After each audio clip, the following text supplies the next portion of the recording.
Welcome to the imperfect show. உங்கள் சத்யாவின் தமிழ் புத்தாண்டு super offer. இன்னும் நம்மலாம் ஓட்டு போடுறதுக்கு 10 நாள் தான் இருக்குது. ஆமா, இன்னைக்கு 13ஆம் தேதி 23ஆம் தேதி வாக்குப்பதிவு தமிழ்நாட்டில் நடக்க போகுது. நிச்சயமா உங்க வாக்கு எங்களுக்கு தான் ஒவ்வொருத்தரா வந்து கதவை தட்டிக்கிட்டு இருக்கிறாங்க. இது போக பிரச்சாரங்கள்லாம் மேடை போட்டும் பண்ணிட்டு இருக்கிறாங்க. அப்படி முதலமைச்சர் தஞ்சாவூர்ல போட்ட மேடையில பேசினது ஒரு பெரிய டெல்லி வரையும் எதிரொலிச்சிருக்கு. அங்க இருந்து பதில்லாம் வந்துகிட்டு இருக்குது. ஆமா, முதலமைச்சர் வந்து என்ன சொல்லியிருந்தாரு தஞ்சாவூர் பிரச்சாரத்துலன்னா, விவசாயிகளுக்கு கொடுக்கப்படுற அந்த நெல் சாகுபடிக்கான ஊக்கத்தொகையை நிறுத்துங்கன்னு சொல்லி மத்திய அரசு வந்து கடிதம்லாம் எழுதுறாங்க தமிழ்நாட்டு அரசுக்கு. பாருங்க இதுதான் பண்றாங்க அப்படிங்கிற மாதிரி பாஜகவுக்கு எதிராக ஒரு பிரச்சாரத்தை முன்னெடுத்திருந்தாரு. அதுக்கு நிர்மலா சீதாராமன் வந்து என்ன சொல்லியிருந்தாங்க அப்படின்னா, இல்ல அப்படிலாம் சொல்லவே இல்லை. இது வந்து மாநில அரசு கொடுக்குற ஊக்கத்தொகையை மத்திய அரசு எல்லாம் பறிக்க முடியாது, தடுக்க முடியாது. நாங்க வந்து இது வந்து திமுக வந்து எப்பவும் போல இது திருச்சி வந்து வேற மாதிரி சொல்றாங்க அப்படின்னு அவங்க ஒரு பதிலடி கொடுத்திருந்தாங்க. திரும்ப முதலமைச்சர் வந்து என்ன சொல்லியிருந்தாருன்னா, நீங்க கொடுத்திருக்கிற அந்த லெட்டர்ல நல்லாவே சொல்லியிருக்காங்க பாருங்கன்னு சொல்லிட்டு அவர் என்ன சொன்னாரு, இந்த மாதிரி நெல் சாகுபடிக்கு கொடுக்கிற அந்த ஊக்கத்தொகையை பரிசீலனை பண்ணுங்க, மறுபரிசீலனை பண்ணுங்க, அது கொடுக்கறத நிறுத்துறதுக்கான பரிசீலனை ஈடுபடுங்க அப்படிங்கிற மாதிரி சொல்லியிருக்கீங்க. நீங்க வந்து அந்த தைரியமா இருந்தா அந்த லெட்டரை வெளியிடுங்கிற மாதிரிலாம் ஒரு சவால்லாம் விட்டு இருந்தாரு. அந்த சேலஞ்சை எடுத்துக்கிட்டு இன்னைக்கு வந்து லெட்டரை வந்து வெளியிட்டு இருக்கிறாங்க மத்திய நிதியமைச்சர் நிர்மலா சீதாராமன். அதுல வந்து முதல்ல முதலமைச்சர் சொல்லியிருந்ததுல நிறுத்துங்கிற மாதிரி தான் அவர் மேடையில பிரச்சாரத்துல சொல்லியிருந்தாரு. அதுக்கு அடுத்த பதிவுல அவர் வந்து பரிசீலனை பண்ணுங்க அப்படின்னு சொல்லியிருந்தாருல. இப்ப இந்த கடிதத்துல என்ன இருக்குன்னா, அந்த கோதுமை அதே மாதிரி அரிசி பயிர்களுக்கான ஊக்கத்தொகையை வந்து பரிசீலனை பண்ணுங்க, அதை நிறுத்துறதுக்கு அப்படிங்கிற மாதிரி சொல்லியிருக்காங்க. அப்ப நிறுத்துங்கன்னு சொல்ற மாதிரி தானே அர்த்தம்னு திமுகல இருந்து இப்ப வந்து சொல்லிட்டு இருக்கிறாங்க. ஆனா அவங்க என்ன சொல்றாங்கன்னா, நாங்க மத்த இந்த ஆயில் சீட்ஸ் அப்புறம் மத்த பயிர்கள்லாம் வந்து இங்க நிறைய விளையணும் அப்படிங்கிற ஒரு மத்திய நீரோட்டத்துல மாநிலங்களும் கலந்துக்கணும் அப்படின்னு சொல்லிட்டு தான் மத்த பயிர்களை இது பண்ணணும் தான் இந்த ஊக்கத்தொகையை வந்து கொஞ்சம் இந்த மாதிரி பண்ணலாமான்னு ஒரு பரிசீலனை பண்ணுங்கன்னு நாங்க சொல்லியிருந்தோம். ஆனா அது அப்படியே வந்து உத்தரவு போட்டாங்க அப்படின்னு மாத்திட்டாங்க. இதுதான் பண்ணியிருக்காரு முதலமைச்சர்னு அவங்க சொல்றாங்க. பட் பரிசீலனை பண்ணுங்கன்னாலே அது கிடைக்க கூடாதுன்னு தானே நீங்க நினைக்கிறீங்க, நீங்க தான் போய் சொல்றீங்கன்னு திமுகல இருந்து எதிர்குறல்களும் வந்துட்டு இருக்கு. சோ இது ஒரு பெரிய பஞ்சாயத்தா மாறி இருக்கு. விவசாயிகள் இதெல்லாம் பார்த்துட்டு தான் இருக்கிறாங்க. நிச்சயமா. ஒருபுறம் நீங்க சொன்னீங்க மத்திய நிதியமைச்சர் நிர்மலா சீதாராமனுக்கும் முதல்வருக்கும் இடையிலான ஒரு யுத்தம் பத்தி. இன்னொரு பக்கம் பாத்தீங்கன்னா அதை வந்து நம்ம நேரடியா பாஜக அப்படி சொல்ல முடியாது, பட் மறைமுகமா பாஜக அப்படின்னு சொல்ல முடியாது. சரி, எப்படிதான் சொல்லுங்க. வருமான வரித்துறை அமைச்சர் சேகர் பாபு அவரோட மகன்கள் நரசிம்மன் விக்னேஷ் அவங்களுக்கு சொந்தமான ஒரு டெண்டர் நிறுவனம் அங்கே வந்து இன்னைக்கு காலையில இருந்து ரைடு அப்படிங்கிறத பண்ணியிருக்காங்க. சோ வந்து ஏற்கனவே நேருக்கு ஒரு பக்கம் வந்து நெருக்கடிகள் போயிட்டு இருக்கு. அதுக்கு முன்னாடி வந்து செந்தில் பாலாஜிக்கு எல்லாம் போச்சு. அப்புறம் வந்து இந்த நம்மளோட ரேடார்ல வேற யார் இருக்கா, பரபரப்பா யாரு ஓடிட்டு இருக்கா அப்படின்னு பாத்தாங்களா என்னன்னு தெரியல. அறநிலைத்துறை வேற நமக்கு ரொம்ப பிடிச்ச துறையாச்சு. அதனால நம்ம எதை வச்சு அரசியல் பண்ணலாம்னு பார்த்தா அதை வச்சே இவங்க வந்து கோல் போட்டுட்டு இருக்காங்க. ஆமா, அதுல வந்து என்ன நடந்திருக்குன்னா, இவங்க பணம் பட்டுவாடா அங்க இருந்து நடத்துறாங்க அப்படின்னு ஏதோ தகவல் கிடைச்சுதான். அதனால பறக்கும் படையும் வருமான வரித்துறையும் போய் அங்க சோதனை நடத்திருக்காங்க. இன்னொரு பக்கம் என்னன்னா, கரூர்ல தியாகராஜன் அவர் தான் திமுக வேட்பாளர் கரூர் சட்டமன்ற தொகுதிக்கு. எதிரில் MR விஜயபாஸ்கர் நிக்கிறாரு அதிமுகல இருந்து. அங்க போய் ஐடி வந்து அவரோட வீடு அவருக்கு சொந்தமான இடங்கள்லாம் ஒரு 10 இடங்கள்ல ஐடி ரைடு வந்து நடத்தியிருக்காங்க. அது எதுக்காக நடத்தப்பட்ட ரைடு, என்ன பிரச்சனை அப்படிங்கிறதுலாம் அவங்க இன்னும் வெளியே சொல்லலை. பட் இது செந்தில் பாலாஜியோட தொகுதி, அவர் கட்டுப்பாட்டில் உள்ள ஒரு பகுதி, அதுல வந்து ரைடு நடத்துறாங்கன்னா அவருக்கும் குறி வைக்கிறாங்க. இதுதான் பிஜேபியோட திட்டம்னு அவங்க சொல்ல, பாஜக காரங்க எப்பவும் போல என்ன சொல்லியிருக்காங்கன்னா, ஐடி ஒரு தன்னாட்சி அமைப்பு, அவங்க பண்றதுக்கும் நாங்க என்னங்க பண்ண முடியும், அவங்க எங்க வீட்டுல கூட பண்ணுவாங்க. பட் இப்போ 10 பண்ணா 1 பண்ணுவாங்க அந்த மாதிரி. அதுவுமே ஜி போட்டா இருந்தா திரும்ப போயிடுவாங்க அப்படிங்கிற மாதிரி அவங்க சொல்லல. பட் அதை நம்ம பார்த்திருக்கோம்ல, நிறைய சர்வே எல்லாம் இருக்கு. அவங்க லாஸ்ட் 4 வருஷத்துல எதிர்கட்சியில எவ்வளவு நடந்திருக்கு, பாஜக எவ்வளவு நடந்திருக்குன்றதெல்லாம் நம்மளே பார்த்துட்டு தான் இருக்கோம். எதிர்கட்சியில நடந்ததுக்கு அப்புறம் அவங்க பாஜக காரங்களா எப்படி மாறிட்டு இருக்காங்க, வாஷிங் மிஷின்ல வேகமா எப்படி வந்து அவர்கள் சுத்தமாக ஓட்டி இருக்கிறார்கள், அதெல்லாம் பார்த்திருக்கிறோம். இன்னொரு பக்கம் ராகுல் காந்தி பிரச்சாரத்துக்கு வருவாரா வரமாட்டாரா, அவருக்கு இஷ்டம் இல்ல, இப்படிலாம் செய்தி போயிட்டு இருக்கும்போது கிரீஷ் சோடங்கர் வந்து ஒரு விஷயத்த சொல்றாரு. ஆமா, என்ன சொல்லியிருக்காருன்னா, பாண்டிச்சேரியில வந்து ராகுலும் கேரளாவுக்கு போக வேண்டியது இருந்தது, முதல்வரும் முடிச்சுட்டு நிறைய வேலைக்கு எல்லாம் போக வேண்டியது இருந்தது, அதனாலதான் 2 பேரும் ஒரே மேடையில வந்து ஏற முடியாத அந்த சூழல் எல்லாம் உருவாச்சு. இப்பதான் எல்லாம் முடிஞ்சிருச்சு இல்ல. எதிர்காலத்துல இன்னும் 10 நாள் இருக்கு. எதிர்காலத்துலயா? எதிர்காலத்துலன்னா அந்த 10 நாளைக்குள்ள ஒரு எதிர்காலம் இருக்கும்ல, ஒரு பக்கத்துல ஒரு எதிர்காலம். அந்த ஒரு எதிர்காலத்துல 2 பேர் சேர்ந்தே பிரச்சாரம் பண்ணுவாங்க. மிகப்பெரிய அளவுல அந்த பிரச்சாரம் வந்து நடக்கும் அப்படின்லாம் சொல்லியிருக்காரு கிரிஷ் சோடங்கர். பாப்போம் அவர் சொன்னது எப்படி நடக்குதா இல்லையா. அடுத்த செய்திக்கு போறதுக்கு முன்னாடி நாளைக்கு வந்து தமிழ் புத்தாண்டு. ஓகே, மக்கள்லாம் கொண்டாட்ட மனநிலையில இருப்பாங்க. அவங்களை மேலும் மகிழ்ச்சி படுத்தும் விதமாக ஆமா ஒரு ஆஃபரை வந்து அனௌன்ஸ் பண்ணிட்டு போயிடுவோம். நம்ம விகடன் மேகசின்ல டீம்ல இருந்து ஒரு ஸ்பெஷல் ஆஃபர் வந்து கொடுத்துருக்காங்க நம்ம நேயர்களுக்கு. ஓகே, என்னன்னா 1 இயர் பேக், 2 இயர் பேக், அப்புறம் லைஃப் டைம் பேக் எல்லாமே இருக்கு. இப்போ 1 இயர் பேக்லாம் 850 rupees வந்து சேவ் பண்ணலாம் இந்த ஆஃபர் மூலமா. அதே மாதிரி லைஃப் டைம்ல ஒரு 11,000 வரையும் சேவ் பண்ணலாம். இது போக Amazon gift card, bonus 1 month 2 months எல்லாம் 1 year 2 year பேக்லாம் இருக்குது. ஓகே, சோ இதெல்லாம் வந்து வேணுங்கிறவங்க பயன்படுத்திக்கலாம். ஓகே, அதுக்கான லிங்க் அப்படிங்கிறது வந்து கமெண்ட்லயும் டிஸ்கிரிப்ஷன்லயும் இருக்கு. அதை எடுத்து வந்து நீங்க பயன்படுத்திக்கலாம். ஓகே, ஐபிஎல்ல என்ன நடந்துச்சோ அது தமிழ்நாட்டிலையும் நடக்கணும் அப்படின்னு சொல்லியிருக்காரு முதலமைச்சர் மு.க. ஸ்டாலின். ஐபிஎல்ல என்ன தொடர்ச்சியா சென்னை தோத்துட்டே இருந்தாங்க. ஐயோ இவரும் சென்னையில திமுக தோக்கணும்னு ஏதாவது சொல்ல வந்திருக்காரான்னு உள்ள போய் டீப்பா பார்க்கும்போது தான் என்ன சொல்லியிருக்காருன்னா, இப்ப கடைசியா சிஎஸ்கே டெல்லி மேட்ச் நடந்தது இல்ல, அதுல தமிழ்நாடு அணி டெல்லி அணியை வீழ்த்தி இருக்காங்க. அது மாதிரி வந்து நம்ம தமிழ்நாடு அணி டெல்லி அணியை வீழ்த்தணும் அப்படின்னு வந்து பேசியிருக்காரு. பட் ஐபிஎல்ல இன்னொன்னுமே சொல்லுவாங்களே, என்ன விசில் போடு, அத அவர் சொல்லல. அவர் அதை விரும்பவும் இல்ல, விசில் போடவும் விரும்பல. அதனால வந்து அவரு இது மட்டும் தான் சொல்லியிருக்காரு. பட் டெல்லி அணியோட கேப்டனா மகாராஷ்டிராவை சேர்ந்தவர் தான் இருக்காரு. ஆனா அந்த மாதிரி ரொம்ப கனெக்ட் பண்ணோம்னா இதெல்லாம் ஒரு சேட்டன் தான் அடிச்சு கொடுத்துருக்காரு. ஆமா அடிச்சிருக்காரு. சேட்டன் கூட அவருக்கு ஓகே தான். இல்ல இன்னொரு சேட்டன் கேரளாக்கு போறாரு, பாண்டிச்சேரிக்கு போறாரு, நடுவுல வரமாட்டேங்கிறாரு. வயநாட்டுக்கு மட்டும் போயிட்டு இருந்தாரு முன்னாடி, இப்ப தமிழ்நாட்டு பக்கம் வர மாட்டேங்கிறாரு. சரி அவரை விடுவோம். அப்படியே மாப்பிள்ளை காமெடி எல்லாம் எடுத்திருக்கிறாரு. ஆமா, என்னன்னா எப்போதுமே வந்து முதல்வர் எங்கேயுமே பெருமையா சொல்லுவாரு, நான் வந்து திருவாரூர் என்னோட சொந்த மாவட்டம் சொல்ற மாதிரி, மயிலாடுதுறை வந்து அவரோட மருமகன், மயிலாடுதுறையின் மருமகன் அப்படிங்கிறத சொல்லுவாரு. ஆனா துர்கா அவங்களோட ஊர் வந்து அந்த திருவெண்காடு அந்த பகுதி சீர்காழி பக்கம் தான் இருக்குன்றதுனால நான் மயிலாடுதுறை மருமகன் சொல்லுவாரு. அத வந்து அவர் சொல்றதை விட அதிகமா எடப்பாடி எதிர்கட்சி தலைவர் எடப்பாடி பழனிசாமி வந்து மயிலாடுதுறையின் மருமகன் சொல்றாரு. ஆனா இந்த மாவட்டமே அதிமுக ஆட்சியில தான் வந்தது, நாங்க தான் இந்த மாவட்டத்தை உருவாக்கணும், அதனால மாப்பிள்ளை அவர் தான், அவர் போட்டிருக்க சட்டம் என்னதுன்னு சொல்லியிருக்காரு. அதான் அந்த மாவட்டம் எங்களோடதுங்கிற மாதிரி பேசியிருக்காரு எடப்பாடி பழனிசாமி. ஏன்னா ட்ரெண்டுக்கு வராங்களாம், இவர் ஐபிஎல் எடுக்கிறது, இவர் சினிமா பட காமெடி எடுக்கிறது, படையப்பா டைலாக் எல்லாம் சொல்றது, அஜித் போட்டோ காட்டுறது, இதெல்லாம் பண்ணிட்டு இருக்கிறாங்க. இதுக்கிடையில ராமதாசும் பிரச்சாரத்துல வந்து மயங்கி விழுந்து அவர் மருத்துவமனையில அனுமதிச்சிருக்காங்க. ஆமா, அவர் வந்து தீவிரமா பாமக வேட்பாளர்களுக்கு எதிராக தன்னோட பிரச்சாரத்தை வந்து பெரிய திட்டங்கள் எல்லாம் வகுத்து இருந்தாரு. சேலம் மேற்குல அருள் அவர் வந்து சிலிண்டர் சின்னத்துல நிக்கிறாரு. அங்க போய் பேசி முடிச்சுட்டு வரும்போது அவருக்கு தலை சுற்றல் இந்த மாதிரி வந்து அங்கே ஒரு மருத்துவமனையில அனுமதிச்சிருக்காங்க. அதற்கு பிறகு பாத்தீங்கன்னா அப்போலோல வந்து ஒரு ட்ரீட்மெண்ட் எடுத்துட்டு இருக்காரு. ஆனா அவர் யாருக்கு எதிராக பிரச்சாரம் அப்படிங்கறது போனாரோ அவரே பயங்கரமா கொந்தளிச்சிருக்காரு. ஆமா, அவர் வந்து என்ன சொல்றாருன்னா, அன்புமணி ஒரு பிரச்சார மேடையில தான் விருத்தாச்சலத்துல அவர் மைக்க வந்து நான் இங்க புடிச்சுக்கிறேன் அப்படிங்கிற மாதிரி இங்க புடிச்சிட்டு, ஐயாக்கு மட்டும் ஏதாவது ஆச்சுன்னா யாரையும் சும்மா விட மாட்டேன் அங்க இருக்கவங்க எல்லாம் அப்படின்னு கோவப்பட்டிருக்காரு. சரி ஓகே, அது வந்து அரசியல் மைலேஜா எடுத்துக்கிறாரு அன்புமணின்னு ஒரு விமர்சனமும் இருக்கு. சீக்கிரம் அவர் மீண்டு வரட்டும் ராமதாஸ் திரும்ப கண்டிப்பா பிரச்சார களத்துக்கு. ஓய்வு பெற்ற நீதிபதி ஹரி பரந்தாமன், முன்னாள் அமைச்சர் மனோ தங்கராஜ், அதே மாதிரி பரக்கலா பிரபாகர், இவர் பொருளாதார வல்லுநர், அதே மாதிரி இந்தியாவுக்கே பொருளாதாரம் சொல்லித்தர நிர்மலா சீதாராமனோட கணவர். ஸோ இவங்க 3 பேரும் சேர்ந்து ஒரு குழு ஆரம்பிச்சிருக்கிறாங்க தமிழ்நாட்டுல. ஜீரோ பிஜேபி அப்படிங்கிற ஒரு குழு தான் இது. இது எதுக்காக ஆரம்பிச்சிருக்கோன்னு பிரஸ் மீட்லாம் கொடுத்திருந்தாங்க. 27 தொகுதியில தாமரை மலரவே கூடாதுன்னு தான் நாங்க ஆரம்பிச்சிருக்கோம் அப்படின்னு சொல்லியிருக்காங்க. ஏன்னா இவங்க வந்தா பெரிய ஆபத்து தமிழ்நாட்டுக்கே, தமிழ்நாடுங்கிறதே ஒரு அமைதியான மாநிலம் அப்படிங்கறதெல்லாம் சொல்லி ஒரு பெரிய விளக்கமும் கொடுத்திருக்கிறாங்க. நாங்க வந்து பிஜேபிக்கு எதிராக பிரச்சாரம் செய்வோம் அப்படிங்கறது அவங்களோட திட்டமா இருக்கு. இப்ப அண்ணாமலை பிஜேபிக்கு ஆதரவா பிரச்சாரம் பண்ணிட்டு இருக்கிறாரு. அவர் வந்து என்ன சொல்றாரு அப்படின்னா, இவங்கெல்லாம் யாரு, வேலை இல்லாதவங்க, இவங்கெல்லாம் வந்து சேர்ந்து இப்ப கைக்கூலியா மாறி இருக்காங்க திமுகக்கு.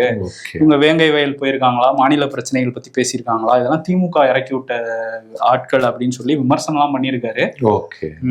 அவர் வந்து அவரே கொஞ்சம் ஜீரோ பிஜேபியில எனக்கு சீட்டு கொடுக்கல, சோ ஜீரோ பிஜேபி தாங்கிற மாதிரி அவரு போயிட்டு இருக்காரா, அப்படிதான் தெரியுது. ஆமா, இதுக்கிடையில சுந்தர்சி வேற அவரும் பிடிஆரும் போட்டுக்கிற சண்டை இருக்கு. அந்த பக்கம் போய் கொஞ்சம் ஓரமா சட்டை போட்டுக்கின்ற ரேஞ்சில தான் இருக்கு. ஏன்னா பயங்கரமா போயிட்டு இருக்கு. ஒரு பக்கம் வந்து பிடிஆர் வந்து நானும் மதுரைக்காரன் தான்டா அப்படின்னு சொல்லி சினிமா டைலாக்க சொல்லிட்டு அப்படியே வந்து கூத்தாடின்றாரு. சார் அது சினிமா டைலாக் தான் சார், இருக்கட்டும், ஆனா கூத்தாடி அப்படின்றாரு. அது மட்டும் இல்ல, சினிமா சங்கின்னு ஒரு புது வார்த்தையை இந்த தமிழக அரசியல் களத்துக்குமே கொடுத்திருக்காரு. சினிமா சங்கி இது சுந்தர் சிக்கு மட்டும்தான் பொருந்துமா? ஆமா, இல்ல அவர் அந்த மாதிரி சொல்லியிருக்காரு. அததான் சுந்தர் சிங் கேட்டிருக்காரு, நீங்க வந்து என்னை வந்து கூத்தாடின்னு சொல்றீங்க, ஆனா வந்து அறிஞர் அண்ணா நாடகம் எழுதியிருக்காரு, டாக்டர் கலைஞர் அப்படின்னு பதிவு பண்றாரு. டாக்டர் கலைஞர் வந்து திரைப்படத்துக்கு எழுதியிருக்காரு, மதிப்பிற்குரிய உதயநிதி அவரை நீங்க இப்படி சொல்ல முடியுமா எல்லாம் கேள்வி எல்லாம் கேட்டிருக்காரு. அவர் என்ன சொல்றாரு, அண்ணாமலை அவர் சொன்னதுனாலதான் அவர் பதவியே போயிருச்சுங்கிற மாதிரி அண்ணாமலை வந்து மதுரை மத்திய தொகுதியில போய் பிரச்சாரம் பண்ணியிருக்காரு. அங்க என்ன சொல்லியிருக்காரு அப்படின்னா, இந்த மாதிரி அவரே சொல்றாரு, என்னால எதுவுமே பண்ண முடியலன்ட்டு, மதுரைக்கு என்னால எதுவுமே பண்ண முடியலன்னு புலம்புறாரு. அப்புறம் எதுக்கு நீங்க எம்எல்ஏவா இருக்கீங்க?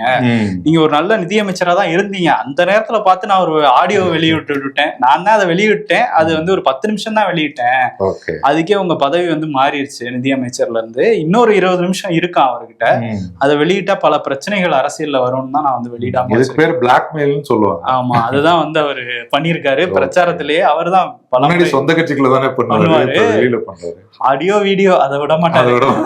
மாநில தலைவர் ஏவி பாலிடிக்ஸ் தான். ஆமா, மாநில தலைவர் பதவி போனாலும் இது போக மாட்டேங்குது அவரை விட்டு.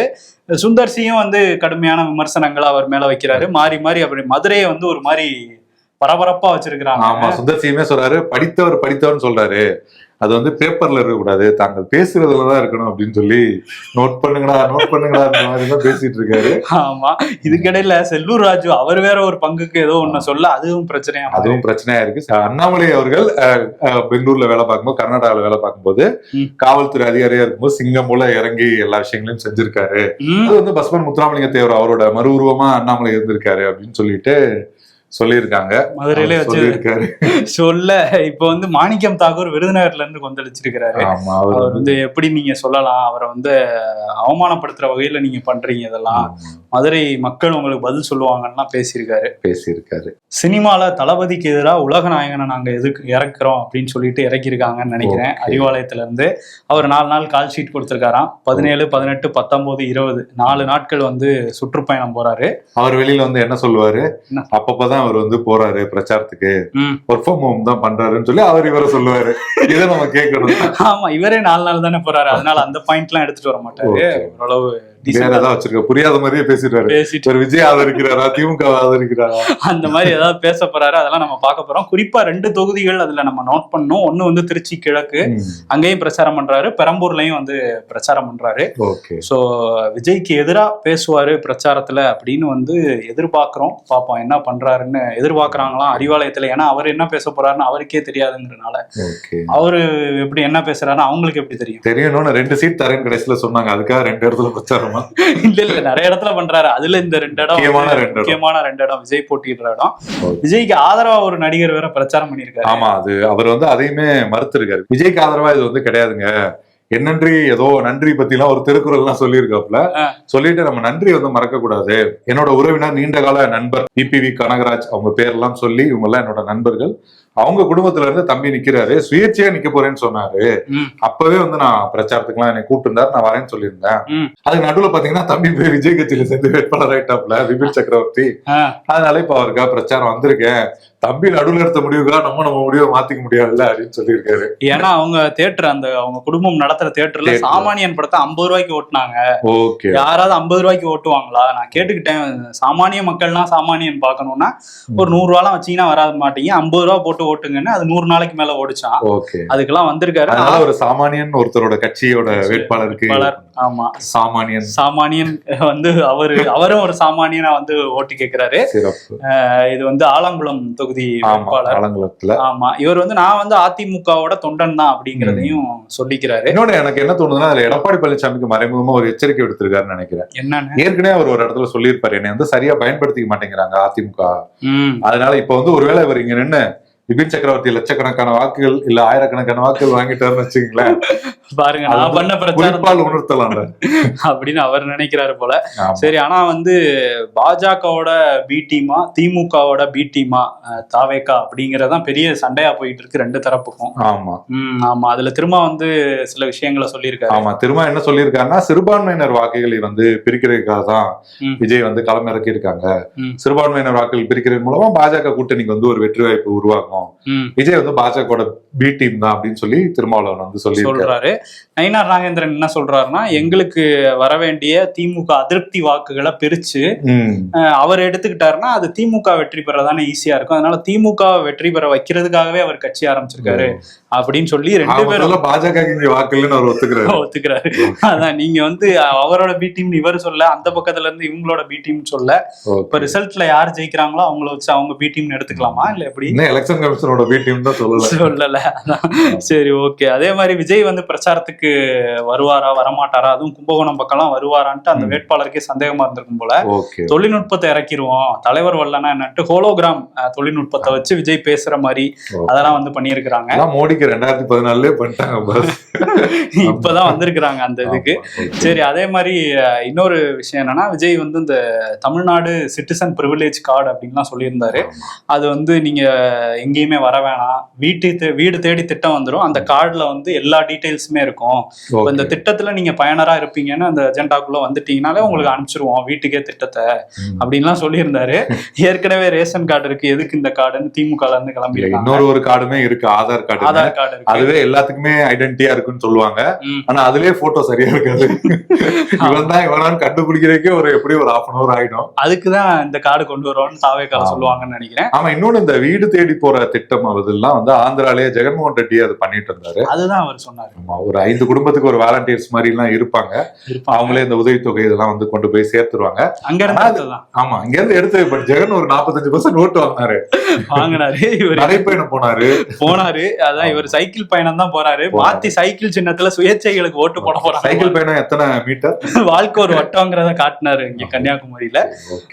சோ இதெல்லாம் நடந்திருக்கு. அதே மாதிரி ஜனநாயகன் வந்து லீக் ஆனது காரணம் எல் முருகன் தான் செங்கோட்டையன் கிளம்பி வந்திருக்காரு. ஓகே, ஆளாளுக்கு வந்து ஒவ்வொருத்தங்கள சொல்றாங்க, கை காட்டுறாங்க. சமீபத்துல கூட பாத்தீங்கன்னா சைபர் கிரைம் கூட அதுக்காக ஒரு 6 பேரை வந்து கைது பண்ணிருக்காங்க. ஆமா, கைது பண்ணிருக்காங்க. செங்கோட்டையன் பத்தி பேசும்போது அவரு மறந்துட்டாரா இல்ல பழசெல்லாம் நினைவுக்கு வந்துருச்சாங்கிறது தெரியல, மாத்தி ஓட்டு கேட்டுட்டு இருக்காரு போலயே. ஆமா, மாத்தி இல்ல, அவர் கரெக்டா தான் கேக்குறாரு, இடம் தான் கொஞ்சம் மாறி இருந்துட்டாரு.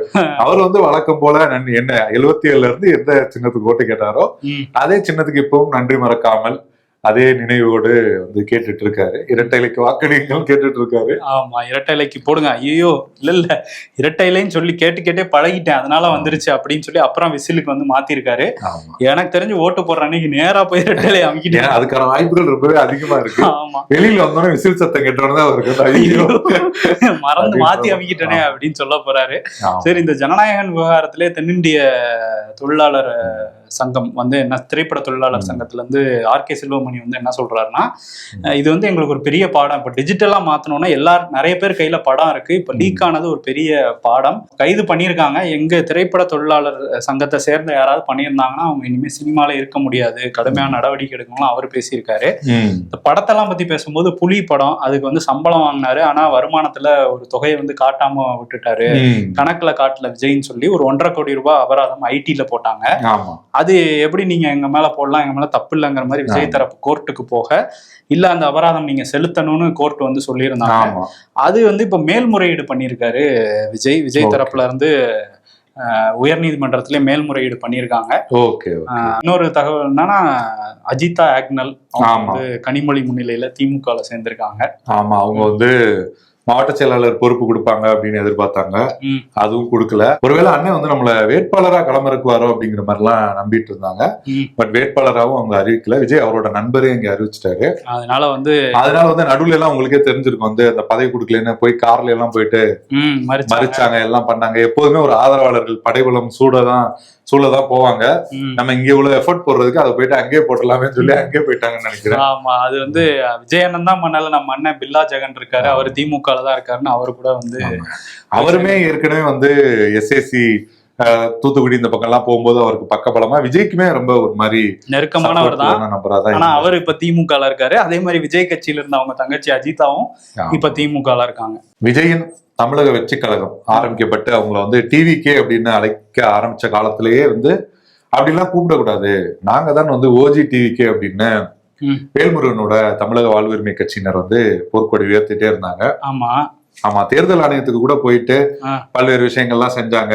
நீங்க வந்து எங்களை தான் டிவிகேன்னு சொல்லணும் அப்படிலாம் முயற்சிகள் எல்லாம் பண்ணாங்க. இப்ப பெரம்பூர்லயும் அது நடந்திருக்கு. பெரம்பூர்லயே நடந்திருக்கு. என்னன்னா, பெரம்பூர் தமிழகம் முழுவதுமே கிட்டத்தட்ட 170 தொகுதிகள் கிட்ட வேட்பாளரை வேல்முருகன் அறிவிச்சிருக்காரு. சரி, அதுல ஒரு வேட்பாளர் ரொம்ப முக்கியமான அந்த கட்சியில இருக்கிறதுல முக்கியமான நபர் வேணுகோபால் அப்படிங்கிறவரு. அவர் வந்து பெரம்பூர்ல போட்டிட்டு இருக்காரு. அவர் வந்து அங்க போயிட்டு டிவிகே பிரச்சாரம் பண்ணியிருக்காரு. டிவிகேக்கு வந்து அவரோட சின்னத்தை சொல்லி வாக்கு கேட்டிருக்காரு. அங்க போயிட்டு எலெக்ஷன் இதுல வந்து கம்ப்ளைண்ட் பண்ணிட்டாங்க அவங்க தமிழக வெற்றி கழகத்தினர். இவர் வந்து கன்ஃபியூஸ் பண்றாரு நடுவுல அப்படின்னு. இவர் வந்து நாங்க தான் ஓஜி டிவிகே சொல்லி இவர் அதுக்கான ஆதாரங்கள்லாம் எடுத்துட்டு நாங்க தான் டிவிகே கேமரா சின்னமா அவங்க. ஆமா, கேமரா சின்னம். விசிலுக்கு பதிலா கேமரா ஓட்டு கேட்டுக்கிட்டு இருக்காரு இவரு அப்படின்னு சொல்லி அவங்க கம்ப்ளைண்ட் பண்ண அது ஒரு பஞ்சாயத்து பெரம்பூர்ல போயிட்டு இருக்கு. இன்னொரு பக்கம் திண்டுக்கல் சீனிவாசன் என்னடா இன்னும் வரலையே தலைவர் காணாம தலைவர் களத்துல இறங்கலையா ஓட்டு கேட்கலையேன்னு பாத்துக்கிட்டு இருக்கும் போது வந்திருக்காரு. ஏற்கனவே என்னன்னா யாரு ஆள போறா தெரியுமா தமிழகத்தை, கவுண்டர் சாதியை சேர்ந்தவர் தான் ஆள போறாருன்னு ஒரு பெரிய சர்ச்சையில சாதியை சொல்லி ஓட்டு கேட்டு சிக்கியிருக்காரு. இந்த நேரத்துல இன்னொரு சர்ச்சையை இழுத்து விட்டுருக்காரு. என்னன்னா, எடப்பாடி பழனிசாமி ஆட்சிக்கு வந்தோன்னா 10,000 ரூபாய் கொடுக்க போறோம், அது போக மகளிருக்கு மாதந்தோறும் 2,000 ரூபாய் கொடுக்க போறோம், அதுக்கான செக் வந்து நாளையில இருந்தே எல்லாரும் வீட்டு தேடி வரும், ஆட்சிக்கு வந்தா சொல்லிட்டு நாளையில இருந்தே வரும், பத்திரமா வச்சுக்கோங்க, அப்புறம் நீங்க ஆட்சிக்கு வந்தோம் பேங்க்ல ஏறக்குறைய டோக்கன் சிஸ்டம் மாதிரி எல்லாம் இருக்கு. டோக்கன் தான், அதுதான் அந்த 20 ரூபாய் டோக்கன் அங்கேயும் தாக்கம் வருது போல. அவர் அங்கதானே இருக்காரு டிடிவி, சோ அதனால வந்து அங்க வருது. பட் அந்த ஐடியா செந்தில் பாலாஜியோடன்னு சொல்லுவாங்க, அவர் டிஎம்கேல இருக்காரு. இதுதான் அரசியல். சரி, ஆனா இந்த மாதிரி பேசிட்டு இருக்கிறாரு. இப்ப தேர்தல் ஆணையத்துல இருந்து இவரை கேன்சல் பண்ண போறாங்க. இவரோட தேர்தல் ஆணையம் என்ன நினைப்பாங்கன்னா, இவர் இந்த மாதிரி எல்லாம் பேசலைன்னா அவர் மேல நம்ம நடவடிக்கை எடுக்கணும், போயிட்டு இருக்காரு அப்படின்ற மாதிரி அவர் இருக்காரு அப்படின்ட்டு விட்டுருவாங்கன்னு நினைக்கிறேன். சேலம் மாவட்டம் ஓமலூர் பக்கத்துல கமலாபுரம் அந்த ஊர்ல உள்ள அரசு பள்ளி அந்த வளாகத்துல ஸ்ரீவித்யா அப்படிங்கிற ஒரு ஆசிரியை அவங்கள வந்து இன்னைக்கு வெட்டி படுகொலை பண்ணியிருக்காங்க. யாருன்னா அந்த ஸ்ரீவித்யாவோட கணவரே வந்து இதை பண்ணியிருக்காரு. இவங்க 2 பேருக்குள்ளேயும் நீண்ட காலமா ஒரு குடும்ப தகராறு இருந்தா சொல்றாங்க. ஆனா பள்ளி வளாகத்துக்குள்ளே இது நடந்ததுனால பெரிய ஒரு அதிர்ச்சியா இருக்கு இந்த சம்பவம். இப்ப போலீஸ் விசாரிச்சுக்கிட்டு இருக்கிறாங்க. அந்த கணவர் வந்து தலைமறைவா இருக்காராம், தேடிக்கிட்டு இருக்கிறாங்க. அவங்க ஏற்கனவே ரொம்ப நாள் பிரிஞ்சிருந்துதான் அவங்க இது ஸ்கூலுக்குலாம் வந்துட்டு இருந்திருக்காங்க. இன்னைக்கு ஸ்கூலுக்கே வந்து வெட்டி சாச்சிருக்கிறாரு அந்த நபர். இப்ப அவரை தேடி அரெஸ்ட் பண்றதுக்கு போயிட்டு இருக்கிறாங்க போலீஸ். அதே மாதிரி இன்னொரு பக்கம் போலீஸ் இசக்கி ராஜா அவர் இந்த பனை தொழிலாளிய சுட்ட விவகாரத்திலையும் ஒரு விஷயம் வந்திருக்கு, சிசிடிவி காட்சி. ஏற்கனவே நம்ம பார்த்த மாதிரி வந்து அவங்க வந்து அவர் வந்து சஸ்பெண்ட் பண்ணியிருந்தாங்க. இசக்கி ராஜா வந்து சஸ்பெண்ட் பண்ணியிருந்தாங்க. அவங்க வந்து என்ன சொல்லியிருந்தாங்கன்னா, அந்த போன் பண்ணி தான் நாங்க வந்து விசாரணைக்கு வர சொன்னோம் அந்த மணிகண்டன் அப்படிங்கிறவரை அப்படின்னு சொல்லியிருந்தாங்க. ஆனா சமீபத்துல ஒரு சிசிடிவி காட்சி வந்து மிகப்பெரிய அளவுல பரபரப்பை கிளப்பி இருக்கு. அதுல என்னன்னா, இவங்க தான் மணிகண்டனை கூட்டிட்டு போற அந்த காட்சிகள் வந்து பதிவாயிருக்கு. அது வந்து மிகப்பெரிய அளவுல ஒரு அதிர்ச்சியை தான் உண்டாக்கி இருக்கு. ஆமா, பொய் சொன்னாங்களா அப்ப அப்படிங்கிற மாதிரி எல்லாம் வருது. இந்த மாதிரி காவல்துறையினர் தப்பிக்கிறதுக்காக என்னென்னமோ பண்றாங்க அப்படின்னு அந்த பகுதி மக்களும் குற்றச்சாட்டு வைக்கிறாங்க. அப்படியே இங்க இருந்து ஈரான் போனோம்னா, அந்த ஈரான் பிரச்சனை ஒரு முடிவுக்கு வரும்னு பார்த்தா பாகிஸ்தான்ல போய் 2 தரப்பும் பேச்சுவார்த்தை நடத்தினாங்க. பேச்சுவார்த்தை தோல்வி அப்படின்னு சொல்லிட்டு கிளம்பி போயிட்டாங்க.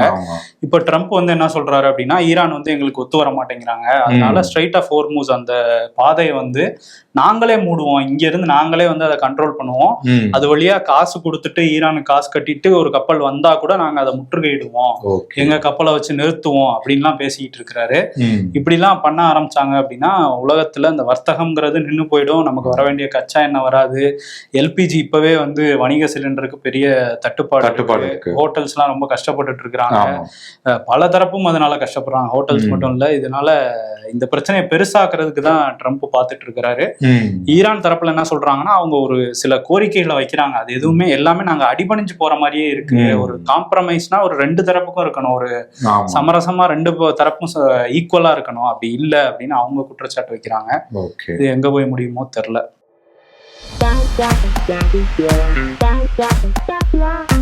ஏண்டா இவ்வளவு பெரிய டெலிகம்யூனிகேஷன் கம்பெனி வச்சு நடத்துறீங்க, ஒரு மாசம்னா 28 நாள், 2 மாசம்னா 56 நாள், 3 மாசம்னா 84 நாள்னு சொல்றீங்களேடா நீங்கெல்லாம் எந்த ஸ்கூல்லடா படிச்சீங்க பரமாக்கலாம் அப்படின்னு ஜியோ ஏர்டெல்லாம் பார்த்து கேக்குறாங்க. ஆமா.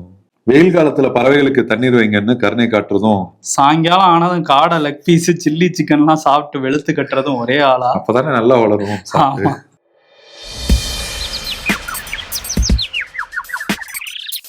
ஒவ்வொரு பிரச்சாரத்திலும் எதுக்கு சைக்கிள் ஓட்டுறாரு? அவருடைய சின்ன விசிலா இல்ல சைக்கிளா? ஒரே குழப்பமா இருக்கு. மும்பையை வீழ்த்தியது பெங்களூரு.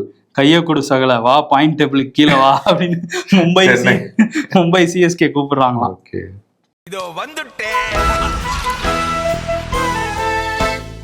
விருது பகுதிக்கு வந்துட்டோம். ஆமா, யாராவது 2 பேரும் கொடுத்தா நல்லா இருக்கும்ல இன்னைக்கு. 2 பேர் கொடுத்தா நல்லா இருக்கும். இன்னொன்னு, தமிழ்நாட்டோட அந்த 2026 பிரச்சார களத்தை யாரு கலகலப்பா வச்சிருக்கா? கலகலப்பா வச்சிருக்காருன்னா சுந்தர்சியை சொல்லுவாருங்களா? கலகலப்பு பயங்கர காமெடியா இருக்கும். ஆனா கலகலப்பு 2 மாதிரி தான் கொஞ்சம் போகுது இந்த தடவை. அவ்வளவு காமெடி இல்ல பிரச்சாரத்துல. திண்டுக்கல் சீனிவாசன் இன்னைக்குதான் இறங்கியிருக்காரு 10 நாளைக்கு முன்னாடி. சோ அதனால அவ்வளவு இன்னும் நாங்க எதிர்பார்க்கிறோம். கொடுத்துக்கிட்டே இருங்க. அவங்க 2 பேருக்குமே கொடுத்துடலாம். ஏன்னா பிடிஆர் சுந்தர்சி 2 பேரும் மாறி மாறி வார்த்தை போர்ல ஈடுபட்டு இன்னும் கொஞ்சம் எதிர்பார்க்கிறோம். என்ன காமெடி எதிர்பார்க்கிறோம். ஆமா, ஏன்னா அவ்வளவு காமெடி இல்லல்ல, அதனால அவ்வளவு பெரிய காமெடி இல்ல அப்படின்னு சுந்தர்சி படத்துல வர வசனத்தையே சொல்லி அவங்க 2 பேருக்கும் விருது கொடுத்துட்டு கிளம்புவோம். ஓகே, நன்றி. உங்கள் சத்யாவின் தமிழ் புத்தாண்டு சூப்பர் ஆஃபர்.